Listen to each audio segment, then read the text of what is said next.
He thought she was just an error in the manifest. He thought her ticket was a glitch.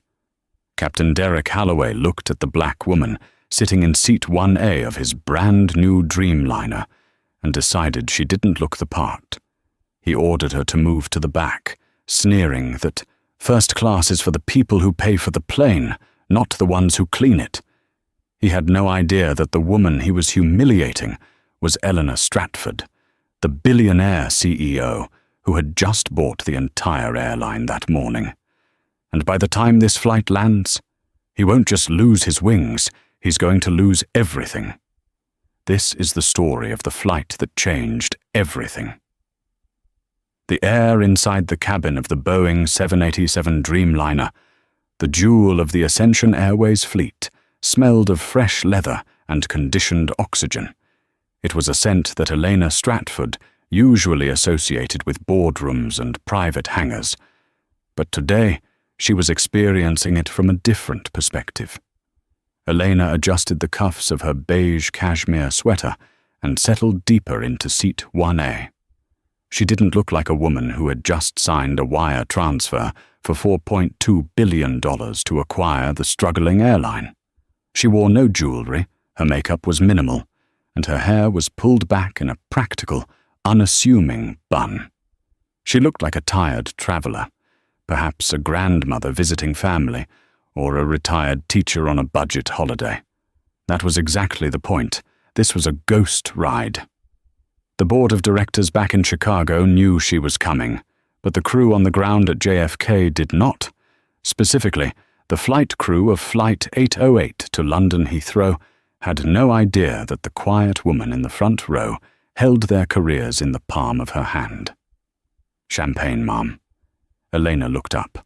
A flight attendant, whose name tag read Sarah, offered a flute of pre-flight bubbly with a genuine, if slightly exhausted smile.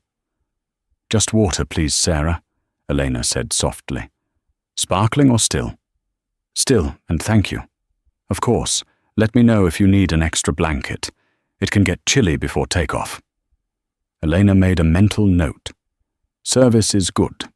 Attentive. Not fawning. Sarah moved away to attend to a businessman in 1F who was already barking into his phone about stocks. Eleanor pulled out a small, battered notebook. To the casual observer, it looked like a diary. In reality, it was where she was documenting the restructuring of Ascension Airways. The airline had been hemorrhaging money for 3 years. The previous CEO, a man named Arthur Pence, had focused on cutting costs by slashing employee benefits and ignoring maintenance schedules. Eleanor intended to fix it.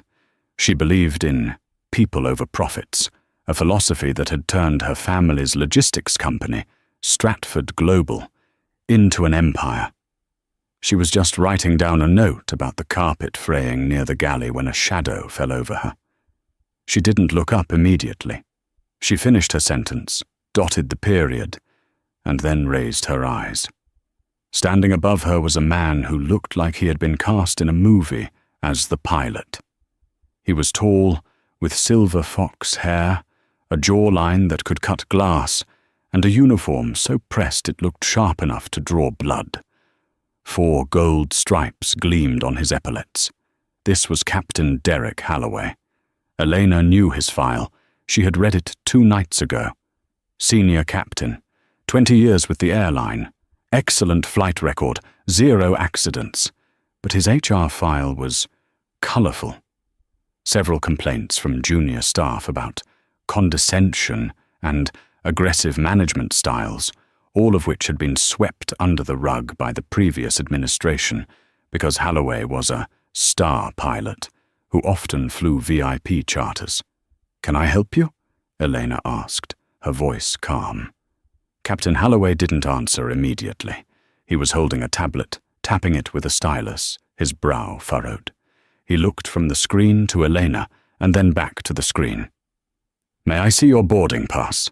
he asked. He didn't say please. His tone wasn't a request. It was an audit. Eleanor reached into a tote bag and retrieved the pass. She handed it to him. Holloway took it, scrutinized it. and then handed it back as if it were a used tissue. "There must be a mistake in the system," he muttered, more to himself than to her. "Is there a problem, Captain?" Holloway sighed, a loud, theatrical exhale through his nose. He leaned down, placing one hand on the overhead bin, invading her personal space just enough to be intimidating. "This seat," he said, tapping the leather headrest of 1A, "is reserved for high-priority passengers, full-fare first class, or invited guests of the airline." "I purchased a full-fare ticket," Elena said. She didn't blink. She kept her voice even, devoid of the irritation beginning to bubble in her chest. "How?"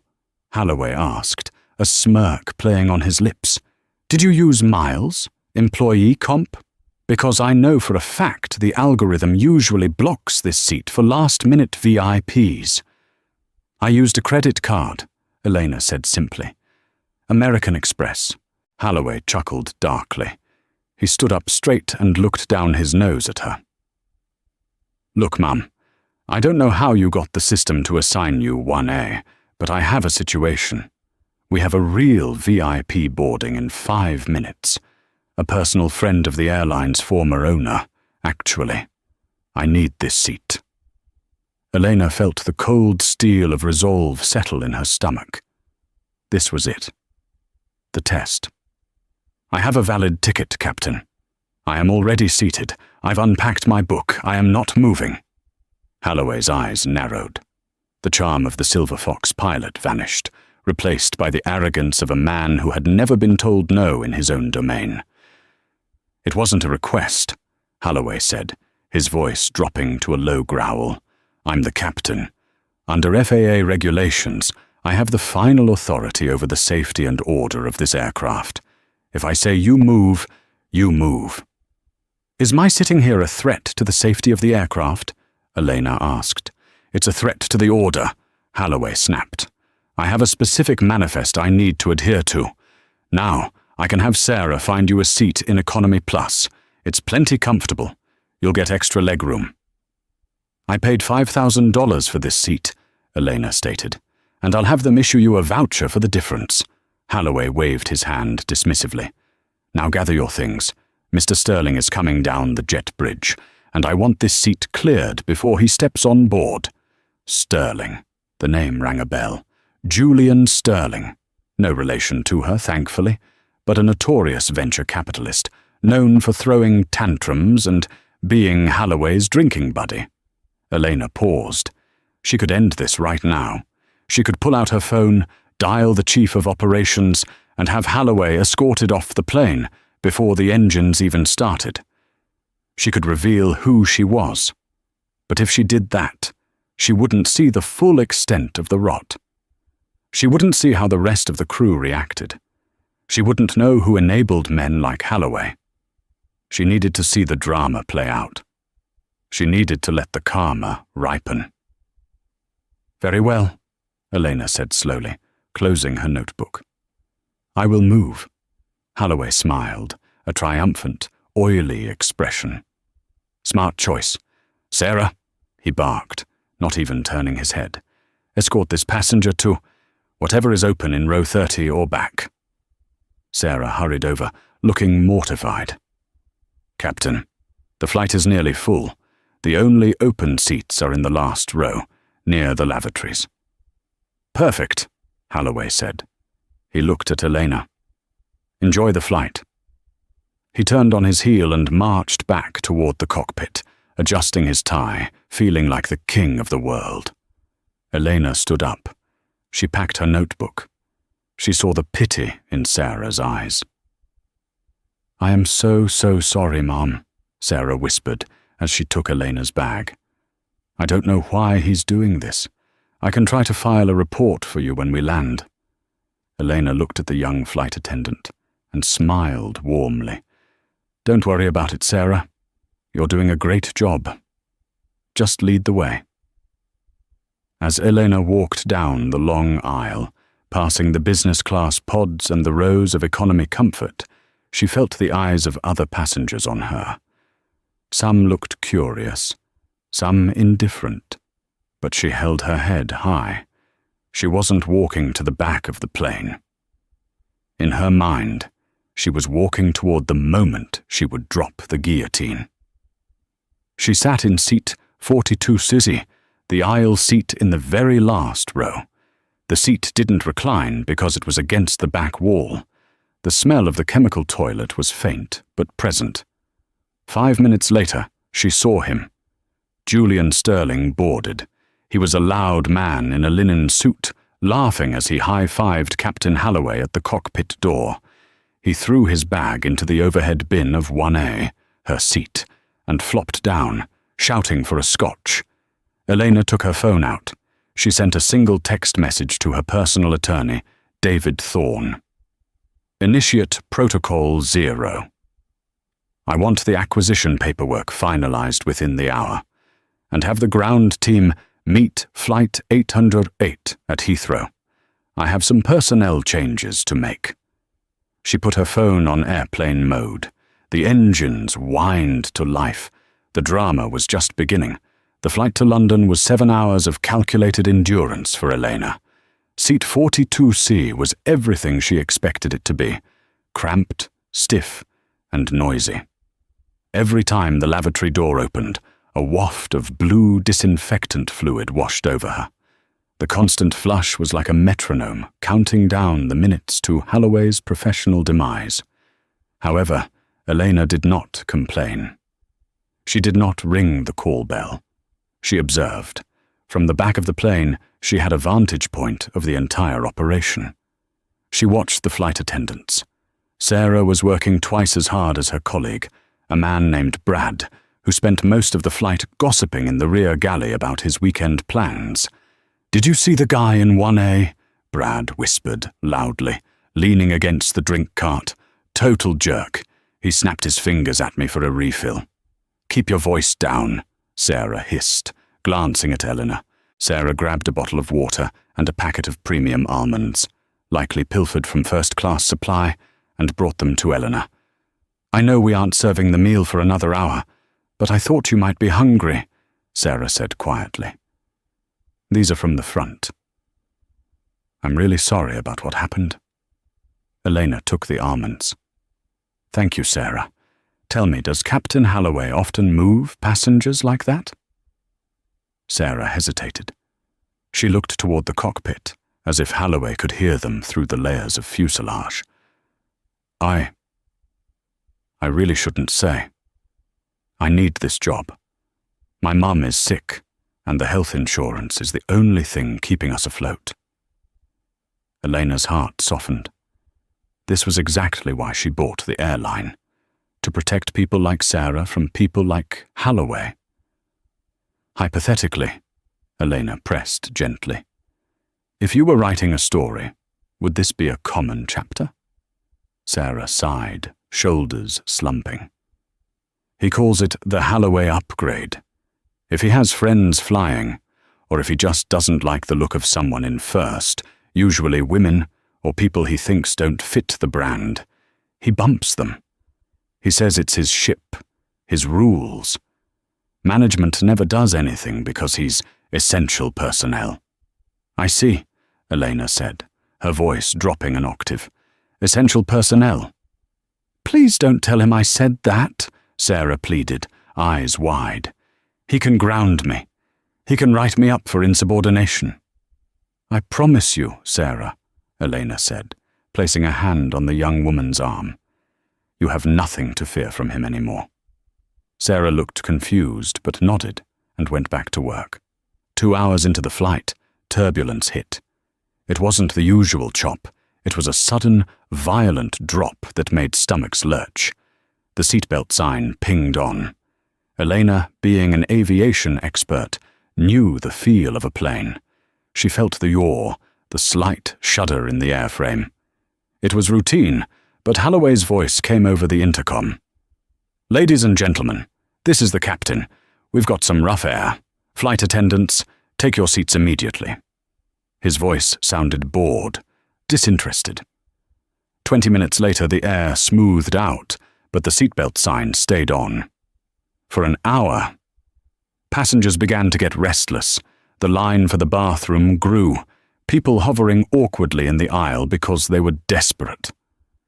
In row 42, a young mother with a toddler was struggling. The baby was crying, needing a diaper change. The mother stood up timidly. "Mom, sit down!" Holloway's voice boomed, not from the intercom but from the back of the plane. Elena turned. Captain Holloway had come out of the cockpit, presumably to use the lavatory or stretch his legs. He was standing near the rear galley, a cup of coffee in hand. "My baby really needs to be changed," the mother pleaded. "The sign has been on for an hour, but it's smooth now." "The sign is on because I said it's on," Holloway snapped. "Sit down or I'll have authorities meet you at the gate for failing to comply with crew instructions." The mother sat down, tears welling in her eyes. The baby screamed louder.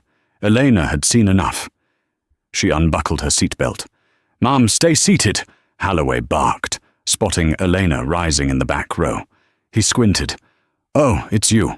The downgrade. Figured you'd be causing trouble." Elena stepped into the aisle. She stood 5 feet 4 inches, while Holloway was 6'2", but she seemed to tower over him. "The air has been stable for 45 minutes, Captain," Elena said, her voice cutting through the hum of the engines. "There is no meteorological reason for the sign to be on. You are keeping it on to minimize foot traffic so you can enjoy your break." The galley went silent. Brad gasped.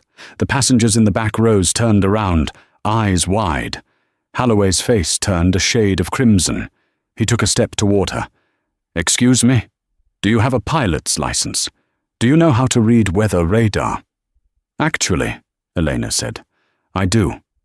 Holloway laughed, a cruel, barking sound. "Oh, this is rich. The lady in 42C is an aviation expert.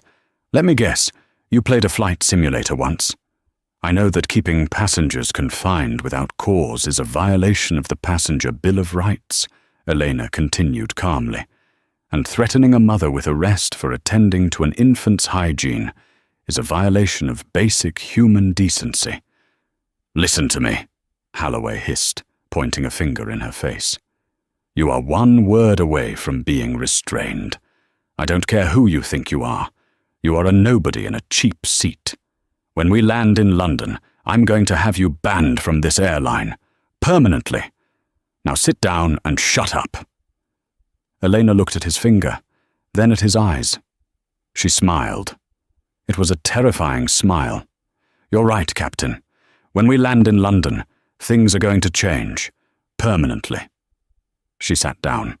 Holloway scoffed, shook his head as if dealing with an unruly child, and marched back toward the front of the plane. "Wow," the man next to Elena whispered. "You've got guts, but you shouldn't have poked the bear. That guy looks like he can make life miserable." "He thinks he's the bear," Elena whispered back, opening her notebook again. "But he's just the campground trash, and the ranger is here." She wrote down the timestamp of the interaction. Incident 4. Abuse of authority. Intimidation of passengers. Failure to adhere to cabin protocols. She glanced out the window. The clouds below were breaking. They would be landing in London in 3 hours. She checked her watch. Her legal team would be at the gate. But the real twist was yet to come. As Holloway returned to the cockpit, he didn't notice that the VIP in seat 1A, Julian Sterling, had gotten drunk and was currently trying to light a cigar in the first-class cabin. The smoke detector alarm shattered the silence of the cabin. Holloway's voice came over the intercom, panicked this time. "Flight attendants, report to first class immediately!" Elena closed her eyes and let out a long breath. Hard karma, she thought. It comes fast. The sharp, acrid smell of burning tobacco is unmistakable, especially in a pressurized aluminum tube at 35,000 feet. It triggers a primal panic in anyone who knows anything about aviation. Fire is the only thing a pilot truly fears. When the alarm shrieked, Elena didn't panic. She calculated. From her seat in the back, she saw the flight attendants, Sarah and Brad, sprinting toward the front of the cabin. The curtains separating economy from business and business from first were ripped open. Elena unbuckled her belt. She wasn't interfering. She was witnessing a crime in progress. She moved up the aisle, ignoring the confused murmurs of the waking passengers. "Is the plane on fire?"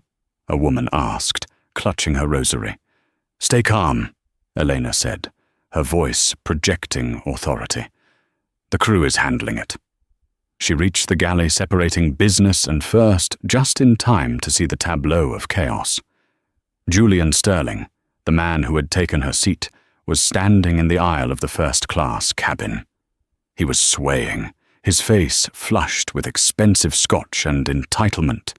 In his hand, he held a lit Cuban cigar. A thick plume of blue smoke drifted up toward the censers. "Sir, you have to put that out immediately," Sarah was shouting, her voice trembling but firm. She was holding a bottle of water, ready to douse it. "Relax, sweetheart," Sterling slurred, waving the cigar dangerously close to the curtains. "It's a celebration. Just closed a deal. Ascension Airways stock is gonna tank, and I'm gonna short it. I'm gonna be rich. Richer." Elena's eyes narrowed. "He's shorting my company?" Suddenly, the cockpit door burst open. Captain Holloway stormed out. He wasn't wearing his hat. He looked furious. "What the hell is going on? The sensors are lighting up like a Christmas tree," Holloway yelled. He saw Sterling. He saw the cigar. Any competent pilot would have immediately ordered the passenger restrained. They would have grabbed the fire extinguisher. They would have declared a level 2 threat. Holloway did none of those things. His posture softened instantly when he recognized his friend. "Julian," Holloway said, his voice dropping from a shout to a bewildered plea. "Julian, what are you doing, man? You can't smoke in here. The FAA will have my license." "Derek!" Sterling laughed, opening his arms for a hug, the cigar still smoking in his hand. "My boy, come have a drink. This girl," he pointed a shaky finger at Sarah, "is being a buzzkill. Tell her who I am." "Julian, put it out," Holloway said, stepping closer, not as an authority figure, but as a nervous accomplice. "Seriously, give it to me." "It's a Cohiba, Derek. $80 a stick," Sterling pouted. "Sir, give me the cigar." Sarah stepped forward, reaching for it. Sterling reacted with the speed of a drunk man who felt threatened. He shoved Sarah, hard.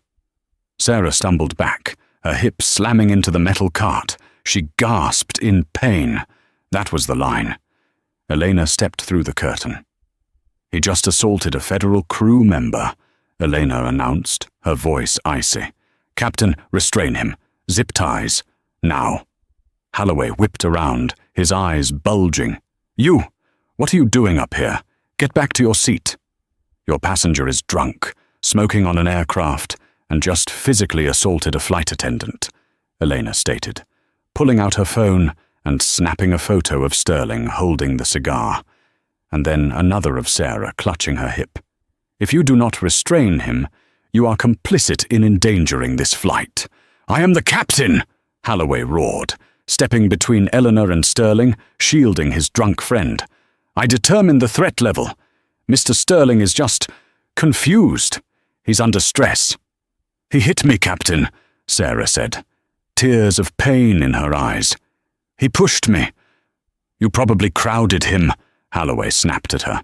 "Go to the back. Put some ice on it. Don't make a scene." Eleanor felt a cold fury, unlike anything she had ever experienced. Holloway was gaslighting his own crew to protect a crony. "You are refusing to follow protocol?" Elena asked, holding her phone up. "I'm recording this, Captain, for the report." Holloway lunged for her phone. Elena didn't flinch. She simply pulled it back out of his reach. "Touch me," Elena whispered, "and you will spend the next 10 years in a federal prison. I promise you that." There was something in her eyes, a depth of power that Holloway couldn't quite comprehend, but instinctively feared. He froze. "Go sit down," Holloway hissed, his face inches from hers. "If you don't return to seat 42C right now, I will have you arrested for interfering with a flight crew upon arrival. I will paint you as the aggressor. Who do you think they'll believe? The captain of the flagship Dreamliner, or the woman in the cheap seat?" "They'll believe the black box," Elena said, "and the witnesses." "These are my passengers," Holloway sneered, gesturing to the empty first-class cabin, since it was just Sterling. "Julian won't talk. Sarah values her job too much to speak up. It's my word against yours." "Fine," Elena said. She looked at Sarah. "Go to the back, Sarah. I'll help you with the ice." Eleanor turned to Holloway one last time. "You have 3 hours left, Captain. Enjoy them." She walked Sarah to the back galley. As she applied the ice pack to the young woman's bruising hip, Elena texted David Thorne again. "Update. Physical assault on crew member by passenger Julian Sterling. Captain Holloway, acting as accessory, refused to restrain, requesting airport police and a full legal team at the gate. Also, have the board of directors on a conference line for when we land. I'm firing him on the tarmac." "Why are you helping me?" Sarah asked, sniffing back tears. "He's going to fire me. He's going to say I provoked the VIP." "He isn't going to fire anyone," Elena said, her voice soothing but steel-hard. "Sarah, do you trust me?" "I don't even know you," Sarah admitted. "You will. Just keep your head down. Do your job. Let him dig his grave." The rest of the flight was a tense, silent standoff. Holloway stayed in the cockpit with the door locked. Sterling passed out in seat 1A. The smell of stale smoke lingered in the cabin, a reminder of the corruption rotting the airline from the head down. As the plane began its descent into London, Heathrow, the intercom crackled. "Ladies and gentlemen, we are beginning our final approach. We ask that everyone remain seated. We have a security situation on board, and authorities will be meeting the aircraft. Please remain in your seats until police have cleared the situation." The passengers in economy gasped. They looked around, nervous. Holloway was setting the stage. He was calling the police on Elena. Elena just smiled and looked out the window at the grey London sky. She checked her reflection in the darkened glass. She didn't look like a victim. She looked like a predator waiting for the trap to snap shut. The wheels of the Boeing 787 kissed the tarmac of Heathrow Airport with a screech of rubber. The reverse thrusters roared, slowing the massive beast down. Usually, there is a sense of relief when a plane lands. The unclasping of belts, the sound of overhead bins opening. Not today. As the plane taxied toward Gate 42 at Terminal 5, the passengers remained frozen. Through the windows, they could see flashing blue lights. 3 police cars and 2 black SUVs were waiting on the tarmac. "Oh my God," the man next to Elena whispered. "They brought the cavalry. What did you do?" "I stood up," Elena said simply. The plane came to a halt. The seatbelt sign turned off, but Holloway's voice boomed again. "Remain seated. No one stands up until the officers have boarded." The cabin door opened. The tension was thick enough to choke on. Holloway emerged from the cockpit, adjusting his tie, putting his hat back on. He looked every inch the hero pilot. He marched to the front door to greet the authorities. 2 bobbies, British police officers in high-visibility jackets, stepped onto the plane. Behind them, however, were 3 men in impeccably tailored dark suits. They didn't look like police. They looked like executioners. One of the men in suits was David Thorne, Elena's attorney. He held a briefcase. Holloway didn't recognize David. He focused on the police. "Officers, thank God you're here," Holloway said, using his practiced command voice. "I have a disruptive passenger. She's in the rear. Row 42. She interfered with flight operations, threatened the captain, and caused a disturbance during a safety emergency. The lead police officer, a tall man named Sergeant Miller, looked at Holloway, then looked past him to the man in the suit, David Thorne. "And the other passenger?" Sergeant Miller asked. "Mr. Julian Sterling." Holloway blinked. "Mr. Sterling, he's a victim in this. The woman was harassing him." David Thorne stepped forward. He didn't look at Holloway. He looked down the aisle. "Captain," David said, his British accent crisp and sharp, "my name is David Thorne. I represent the owner of this aircraft." Holloway scoffed, a nervous chuckle escaping him. "The owner? You mean the holding company in Chicago? I know who owns the plane, pal. I work for them." "Actually," David said, opening a folder, "the ownership changed hands at 9 a.m. Eastern Standard Time today. The entire fleet of Ascension Airways was acquired by Stratford Global." Holloway's face went pale. The name Stratford was legendary in the industry. They were known for two things: efficiency and ruthlessness. I wasn't informed," Holloway stammered. "But that doesn't change the fact that I have an unruly passenger in 42C. "Yes," David said dryly. "Let's go see her." David, the police officers, and the other suits walked right past Holloway. They didn't stop at first class, where Julian Sterling was groggily waking up, wiping drool from his chin. They marched all the way to the back of the plane. Holloway followed them, confused. "Where are you going? She's dangerous!" The procession stopped at row 42. The entire cabin was watching. The mother with the baby, the man who had warned Elena, Sarah the flight attendant. Everyone held their breath. Elena Stratford remained seated, her hands folded in her lap. David Thorne stopped in front of her. He bowed his head slightly, a gesture of immense respect. "Ms. Stratford," David said, loud enough for the surrounding rows to hear. "Welcome to London. I have the transfer documents you requested." Elena stood up. The silence in the cabin was deafening. "Thank you, David," she said. Her voice changed. It wasn't the voice of the tired traveler anymore. It was the voice of a CEO who commanded billions. She stepped into the aisle and looked at Holloway, who was standing 10 rows away, his mouth opening and closing like a fish out of water. "Ms. Stratford?" Holloway whispered. The realization hit him like a physical blow. The black woman he had humiliated, the woman he had sent to the back near the toilets, the woman he had threatened to arrest, was the new owner of the airline.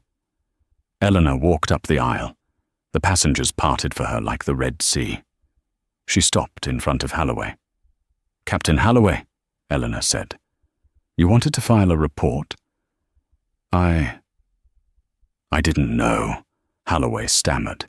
Sweat was beading on his forehead. "If I had known it was you, I would have—" "You would have what?" Elena cut him off. "Treated me with dignity? You would have followed the rules?" "That is exactly the problem, Derek.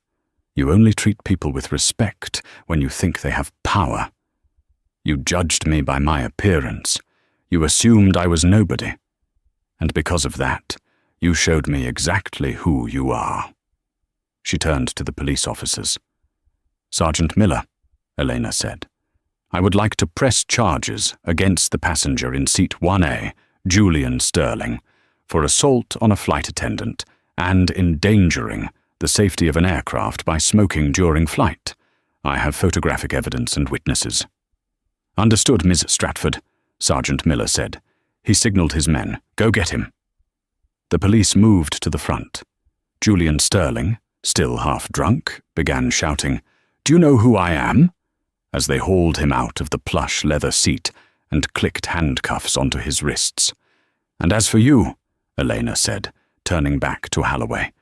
Holloway was shaking. "Miss Stratford, please. I've been with this airline for 20 years. I have a pension. I made a mistake, a judgment call." "You assaulted a mother with a baby by threatening her," Elena listed, ticking off on her fingers. You allowed a fire hazard to continue because the perpetrator was your friend. You gaslit your crew, and you discriminated against a paying passenger based on bias. Elena reached out and, with a slow, deliberate motion, plucked the ID badge from Holloway's shirt pocket. You are relieved of command, Mr. Holloway. Effectively, immediately. You can't do this, Holloway cried, his voice cracking. I'm the captain. You need me to fly the plane back. I have a replacement crew waiting at the Hilton, Elena said calmly. You are banned from Ascension Airways properties. You will find your own way home. I suggest you look for a seat in economy on another carrier. I hear the back row is quite educational.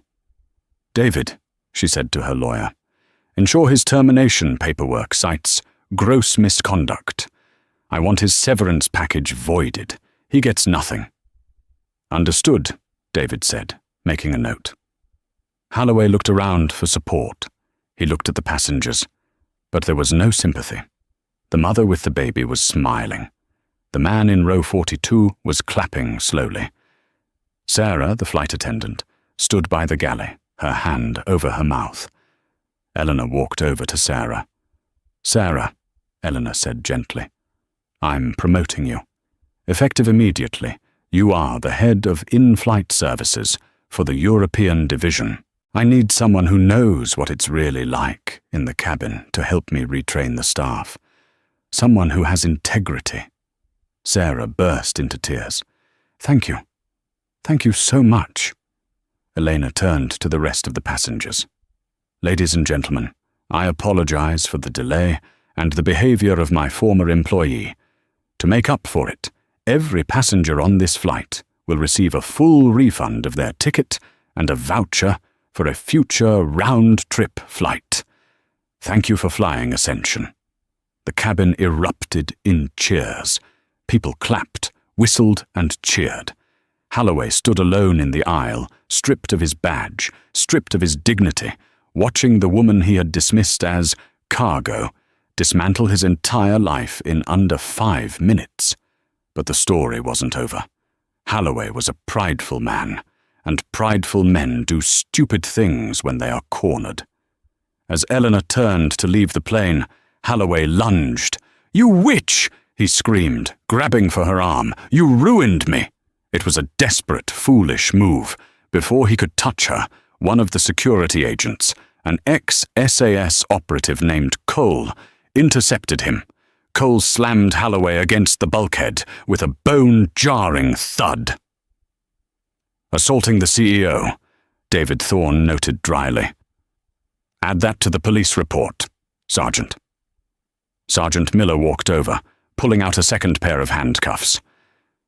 "Derek Holloway," the officer said, "you are under arrest for assault and endangering the peace." They dragged him off the plane, right past Elena. She didn't even look at him. She was looking at her phone, checking the stock price of Ascension Airways. It was already going up. The holding cell at the Heathrow police station was a stark contrast to the cockpit of a Dreamliner. It smelled of stale coffee and industrial cleaner, not leather and recycled oxygen. Derek Holloway sat on a hard wooden bench, his pristine uniform now rumpled, his tie undone. He was still processing the last 2 hours. He had been fingerprinted, he had been mugshot, and worst of all, he had been ignored. "I need to speak to my union representative," Holloway demanded for the 5th time, rattling the bars of the holding cell. "I am a senior captain with Ascension Airways. I have rights." The desk sergeant, a weary man named Officer Griggs, didn't even look up from his paperwork. "Your lawyer is on the way, Mr. Holloway. Sit down." When the door finally opened, it wasn't a lawyer. It was Mike Reynolds, the union representative for the Pilots Guild. Holloway let out a breath of relief. Mike was a bulldog. Mike had saved Holloway's job back in 2018 when he had that misunderstanding with a co-pilot in Dubai. "Mike, thank God," Holloway said, rushing to the plexiglass divider. "You have to get me out of here. This woman, she's crazy. She's claiming she owns the airline. It's a hostile takeover or something. She baited me." Mike Reynolds didn't sit down. He didn't open his briefcase. He just stood there, looking at Holloway with a mixture of pity and disgust. "She doesn't claim to own it, Derek," Mike said quietly. "She owns it." The sale was finalized this morning. Elena Stratford, the logistics mogul. "So what?" Holloway snapped. "She can't just fire me without due process. I have a contract. The collective bargaining agreement says the agreement protects pilots who follow protocol." Mike cut him off. "I just saw the footage, Derek." Holloway froze. "What footage?" "The passenger in 42B, the kid with the hoodie. He was live streaming the whole time. From the moment you yelled at the mother with the baby to the moment you tried to physically intimidate Ms. Stratford." Mike shook his head. "And the airport security cameras caught you trying to grab her on the jet bridge. That's assault, Derek, on video, in 4K. "It was heat of the moment," Holloway pleaded. "I was under stress. Julian Sterling was drunk. I was trying to manage him." "Julian Sterling?" Mike laughed humorlessly. "Sterling's lawyers just issued a statement. They're claiming you served him alcohol against regulations and that you encouraged him to smoke. They're throwing you under the bus to save his reputation." Holloway felt the blood drain from his face. "Julian wouldn't do that. We're friends. We play golf. He's a billionaire venture capitalist, Derek. You're a bus driver in the sky to him. He's cutting you loose." Mike sighed and placed a single sheet of paper on the table.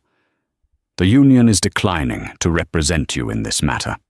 The bylaws are clear. We don't defend members who commit criminal acts or assault passengers. You're on your own." "You can't do this!" Holloway screamed as Mike turned to leave. "I paid my dues. I have a mortgage. My daughter is in private school." "You should have thought about that before you sent the owner of the company to sit by the toilet," Mike said, not looking back. The heavy door clanged shut, sealing Holloway in with his silence. Meanwhile, in a penthouse suite at the London Corinthia Hotel, Eleanor Stratford was conducting business. The suite had been transformed into a war room. David Thorne was on one phone. Sarah, the newly promoted head of in-flight services, was sitting on a sofa, reviewing personnel files, and Elena was standing by the window, looking out at the Thames. "Miss Stratford?" David said, covering the mouthpiece of his phone. "It's the legal team for Julian Sterling. They want to cut a deal. They're offering a public apology and a substantial donation to a charity of your choice if you drop the assault charges." Elena turned. She looked fresh, revitalized. The shower had washed away the grime of the economy seat, but the memory of the disrespect was still fuel for her fire. "How substantial?" Elena asked. £200,000. Elena scoffed. "That's pocket change to a man who lights cigars with $100 bills. Tell them no." "They're threatening a defamation suit," David warned. "They say the video makes Sterling look bad." "Sterling makes Sterling look bad," Elena countered. "Tell them if they want to go to court, I will personally fund the prosecution. I will drag this out until every shareholder in his firm knows exactly what kind of man he is. I want him to plead guilty. Publicly." David smiled. "I'll convey the message." Sarah looked up from the files. She looked overwhelmed. "Miss Stratford, Elena, are you sure about this? Holloway was popular with the old boys club in the airline. If we fire him like this, the other senior captains might strike." Elena walked over and sat next to Sarah. "Let them strike, Sarah. If they support a man who abuses his power, then they don't belong at Ascension. We are building something new. I'm not just cleaning house. I'm fumigating the foundation." She picked up a file. It was Holloway's flight log. "Look at this," Elena pointed. "He's been requesting VIP charters exclusively for 3 years. He's been avoiding standard commercial routes. He treated the airline like his private taxi service for his rich friends. That ends today. A knock came at the door. It was a courier with a tablet. "Ma'am, the board of directors in Chicago is ready for the video conference," the courier said. Elena stood up and smoothed her blazer. "Showtime." She walked into the adjoining conference room, where a large screen displayed the faces of 12 nervous men and women sitting around a mahogany table in Chicago. These were the people who had let the airline rot. "Good afternoon," Elena said, her voice crisp. "Ms. Stratford," the chairman, a balding man named Gerald, began. "We heard about the incident. Unfortunate. But surely we can handle this quietly. A firing of a senior captain will spook the investors." "The investors are already spooked, Gerald," Elena said, "because under your watch, customer satisfaction dropped 40%. Today, I experienced why." She leaned into the camera. "I am implementing a new policy. Effective immediately, every member of the board is required to fly economy class on a random route once a month. No assistants, no priority boarding. You will eat the pretzels. You will sit by the bathrooms." The board members gasped. "That's preposterous," one woman cried. "That is the new corporate culture," Elena said. "If the product isn't good enough for you, it isn't good enough for our customers. Anyone who refuses can tender their resignation by close of business today. I have a stack of resumes on my desk, waiting to replace you." She ended the call without waiting for a response. "Ruthless," David commented, entering the room. "Necessary," Elena corrected. "Now, what about the press?" "They're camping in the lobby. The story leaked." "Good," Elena said. "Let's go talk to them." The viral nature of the modern world is a double-edged sword. For Derek Holloway, it was the blade that severed his head from his reputation. By the time Elena stepped out of the hotel to address the press, the video of the incident had been viewed 4 million times on Twitter and TikTok. The hashtags Orwasher Pilot Karen and Ascension Karma were trending worldwide. The video was damning. It showed Holloway's sneering face as he pointed his finger at Elena. It captured the exact moment he said, "First class is for the people who pay for the plane, not the ones who clean it." The internet detectives had gone to work immediately. Within hours, Holloway's personal life was being dissected. His Facebook posts complaining about diversity hires were dug up. Photos of him partying with Julian Sterling on yachts while claiming sick leave were exposed. Holloway wasn't just fired, he was becoming a global pariah. In the lobby of the Corinthia, flashes popped like lightning as Eleanor stepped onto the podium. She didn't hide. She stood tall. "Miss Stratford! Miss Stratford!" a reporter from the BBC shouted.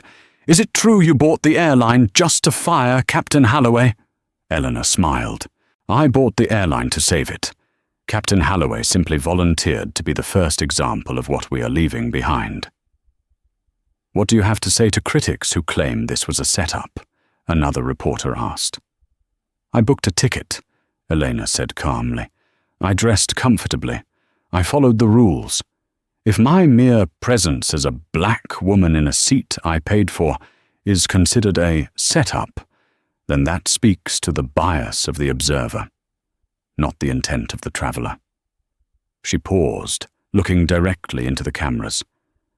"To the customers of Ascension Airways, we hear you. We know you've been treated like cattle.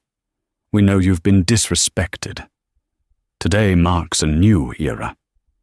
We are purging the toxicity from our skies. And to my employees who do their job with kindness, like Sarah, the flight attendant who stood up for me, help is on the way." The statement was a masterstroke. Ascension Airways stock, which had been plummeting for months, suddenly spiked. People loved a justice story. But for Holloway, the nightmare was just beginning. He was released on bail the next morning. He walked out of the police station, covering his face with a jacket, but the paparazzi were merciless. He took a cab to his flat in Kensington. When he arrived, his key didn't work. He rang the doorbell. After a long minute, his wife, Beatrice, opened the door. She didn't unhook the chain. Her eyes were red from crying. "Bea, let me in. It's a madhouse out there," Holloway pleaded. "I saw the video, Derek," she whispered, "and I saw the messages." "What messages?" "The internet found your burner account, Derek, the one you use to message those hostesses." Holloway felt his stomach drop. The internet sleuths had found his dating profile, the one he kept secret. "Bea, that's all fake. It's AI. You know how these things are." "My lawyer will be in touch," Beatrice said. "I've packed a bag for you. It's on the porch." She slammed the door. Holloway stood there, stunned. He looked down at the gym bag sitting on the welcome mat. His life, his career, his marriage, his reputation was all gone. He pulled out his phone. He had one hope left. Julian Sterling. He dialed Julian's private number. It went straight to voicemail. "You have reached the offices of Sterling Ventures. Mr. Sterling is currently on a sabbatical and unavailable for comment." He had been ghosted. A text message popped up on his screen. It was a notification from LinkedIn. "Your profile has been flagged for violation of community standards regarding hate speech. Your account has been suspended." Holloway sat down on his own front step and put his head in his hands. It was a hard, cold reality. He had spent his life thinking he was the main character, the captain of the ship. He realized now he was just a passenger who had missed the last flight out. Back at the hotel, Elena was watching the news. The headline read, "The Billionaire in 42C, How One Flight Changed the Industry." David Thorne poured 2 glasses of sparkling water. "Sterling pleaded guilty," David announced. "His lawyers caved an hour ago. He's accepting a suspended sentence, a massive fine, and 500 hours of community service, and he has to publicly apologize to Sarah." "Good," Elena said, taking the glass. "And Holloway?" "His pilot's license is under review by the FAA and the CAA.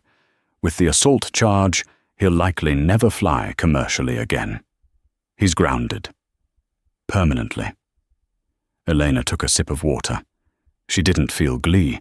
She felt a quiet satisfaction. The balance had been restored. "What's next, boss?" David asked. Elena looked at her notebook, the battered one she had used on the plane. She turned to a fresh page. "We have a meeting with the engineering team tomorrow," she said. "I want to redesign the economy seats. If I'm going to make the board sit in them, they better be comfortable." "And after that?" "After that," Elena said, a mischievous glint in her eye. "I hear there's a hotel chain in Paris that's been treating its staff poorly. I might need to book a room.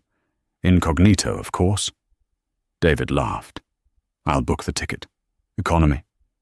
Is there any other way to fly?" 6 months later, the transformation of Ascension Airways was complete. The airline, once the laughingstock of the industry, was now rated number 1 for customer service. The Holloway incident had become a mandatory case study in the new training program led by Sarah, who had blossomed into a confident and capable executive. Sarah often thought about that flight. She thought about it every time she walked through the terminal and saw her staff treating passengers with genuine kindness, not because they were afraid of being punished, but because they were proud of where they worked. As for Derek Holloway, his landing was far less smooth. Stripped of his license and blacklisted by every reputable carrier, the man who once thought himself a king of the skies had found a new route. He was now driving a shuttle bus for a remote, long-term parking lot at Luton Airport. Every day, he had to load heavy bags for tired tourists. Every day, he had to watch the sleek Boeing Dreamliners roar overhead. Climbing into the clouds he was no longer allowed to touch. It was a bitter pill, swallowed daily. The uniform was ill-fitting polyester, and nobody called him Captain. To them, he was just the driver. Meanwhile, in Paris, a woman in a simple trench coat walked into the lobby of a failing luxury hotel. The doorman, busy on his phone, ignored her. The receptionist sighed when she asked for a room, judging her lack of designer luggage. Elena Stratford smiled. She adjusted her glasses and pulled out her notebook. The ink was fresh, the page was blank, and the game was afoot. Another empire needed saving, and another lesson needed to be taught. What happened to Captain Holloway is a powerful reminder that true character is revealed not by how we treat our superiors, but by how we treat those we believe can do nothing for us.